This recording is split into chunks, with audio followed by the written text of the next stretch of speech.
Let's bring in former Fed Governor Randy Kroszner. Randy, I'm sure you've been listening to our conversation with Sarah. Any thoughts additionally or tangentially from you? Well, you could see Sarah tried her best to get Kevin to talk about the future, and he keeps to his talking points. No way was he going to change on that.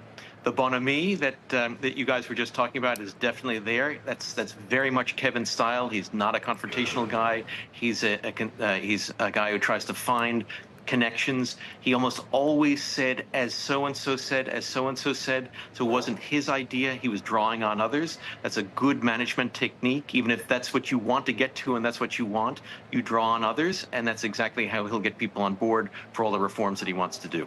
Yeah, he did point repeatedly to the times that they all worked in tandem, those people on the stage during the financial crisis. He also said that he's looking forward to a good family fight. What do you think that means? He's totally happy to have people have different points of view internally, but then he'd like to have less of the cacophony, both before and after the meetings, where people are saying, oh, well, you know, unemployment rate just moved up a tick or inflation moved down a tick, and then try to spin a story out of that.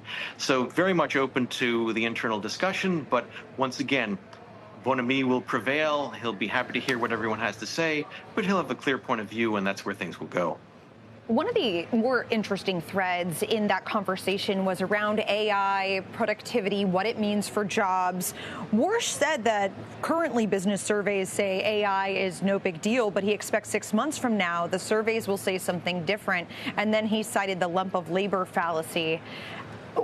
How does this become a potential monetary policy solve if there is significant job loss as a result of AI? Is that something that, say, lowering interest rates would even fix? I mean, would that be something that would encourage businesses to hire if you've got technology supplanting those jobs in the first place?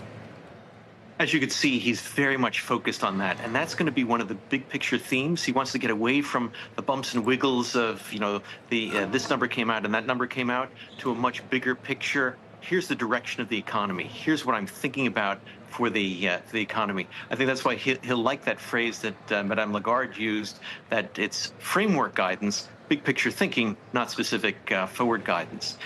To your specific point, you're exactly right. If there are specific things, if AI is either creating a lot of jobs or reducing those jobs, monetary policy can't directly affect that. They can affect incentives for investment broadly by raising or lowering interest rates and raising or lowering the hurdle rate. But if AI is having an enormous, quick impact on the job market, that's not something that the Fed can directly affect. But clearly, that's not what Kevin believes. Kevin thinks this is going to be productivity enhancing and also ultimately wage enhancing, but wage enhancing because of higher productivity growth, and that's actually going to give him a basis for potentially cutting rates rather than raising rates. Yields were a little jumpy going into the appearance today. They came back during the course of the discussion. Gold was up $80 and then came in a little bit.